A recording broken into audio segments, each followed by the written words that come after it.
Bismillahirrahmanirrahim. Dengan menyebut nama Allah yang Maha Pengasih lagi Maha Penyayang.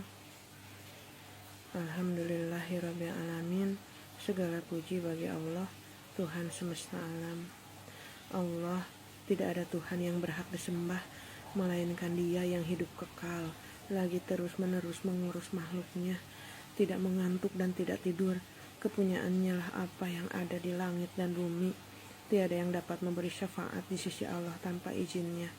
Allah mengetahui apa yang ada di hadapan mereka dan di belakang mereka, dan mereka tidak mengetahui apa-apa dari ilmu Allah, melainkan apa yang dikehendakinya.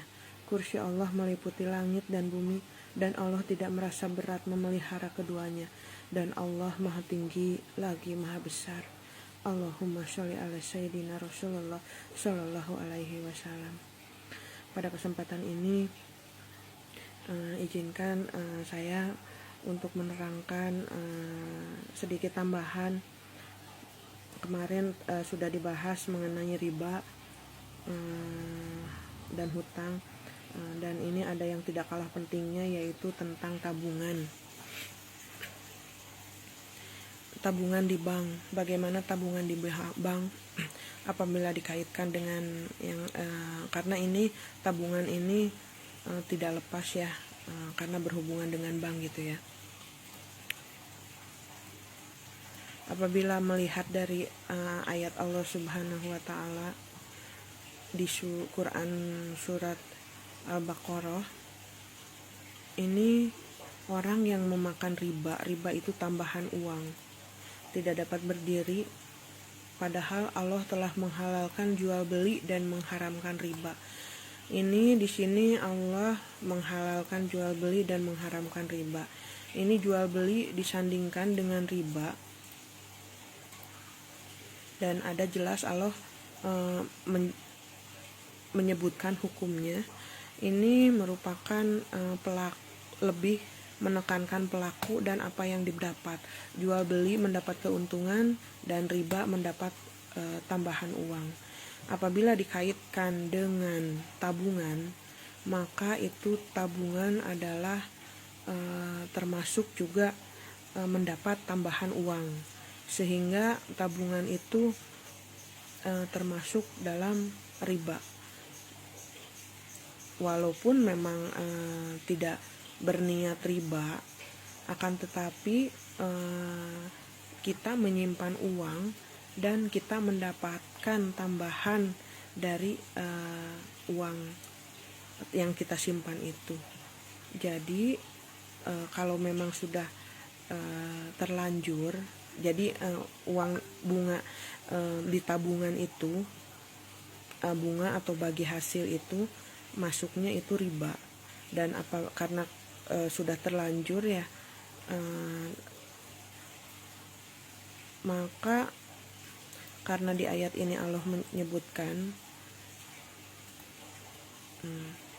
barang siapa mendapat peringatan dari Tuhannya lalu dia berhenti, maka apa yang diperoleh dahulu menjadi miliknya dan urusannya terserah kepada Allah.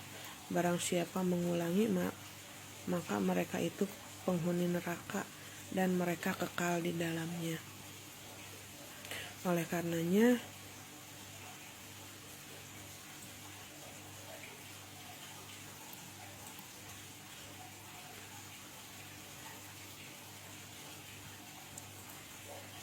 caranya adalah kita bertaubat dan memohon ampunan dari Allah.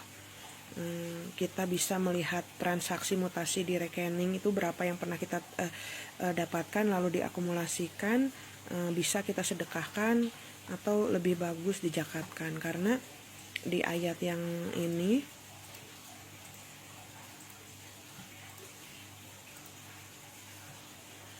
dan sesuatu riba tambahan yang kamu berikan agar harta manusia bertambah, maka tidak bertambah dalam pandangan Allah. Ini sama ayat ini, istilahnya sedekah dan zakat itu bernilai pahala, sementara kalau tambahan riba itu yang diberikan itu harusnya kan kita memberi kepada orang yang menghutangi itu kan dianggapnya ucapan terima kasih itu sedekah bernilai pahala gitu intinya. Akan tetapi di pandangan Allah musnah gitu, tidak bernilai apa-apa dan memang tidak mendapat keridhaan Allah gitu kalau melihat di ayat yang tadi. Akan tetapi nah apabila kita sudah mendapat dari bagi hasil dari tabungan, walaupun kita tidak berniat, akan tetapi kita memakan, karena di ayat ini ada kata memakan riba, dan di ayat di hadis Rasulullah itu ada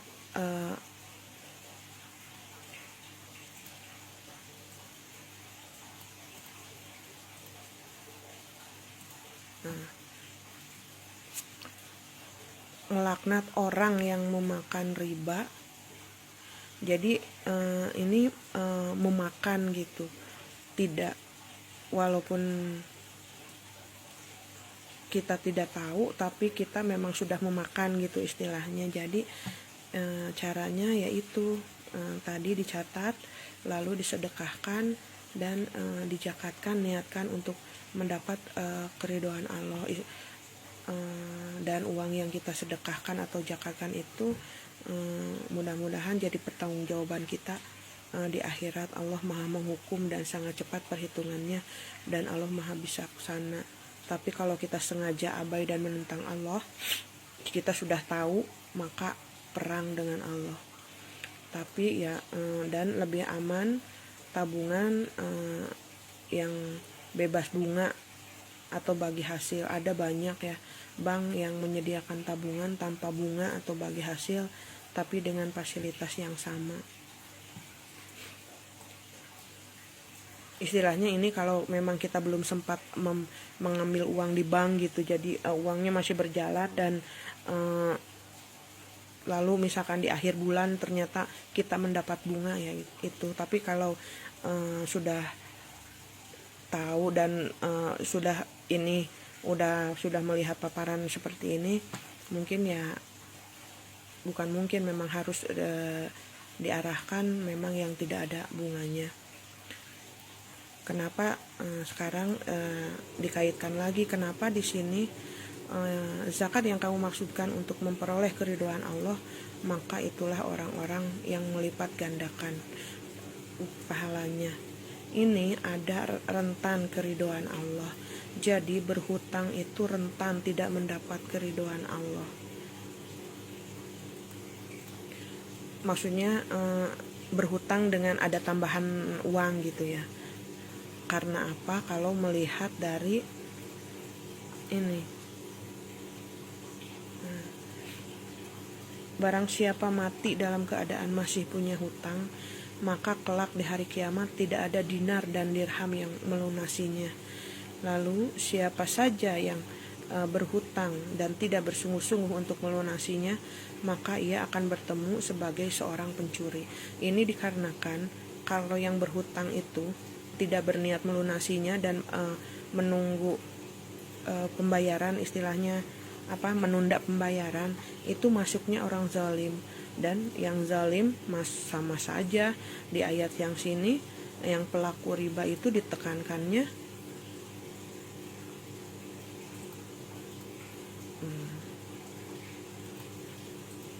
kamu tidak berbuat zalim merugikan dan tidak dizolimi dirugikan.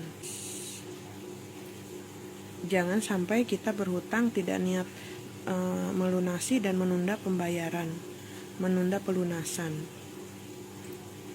Lalu apa saja sih dan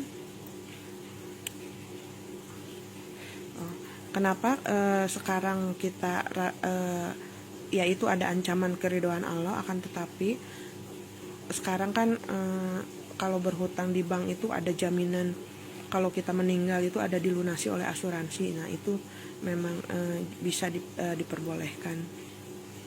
Istilahnya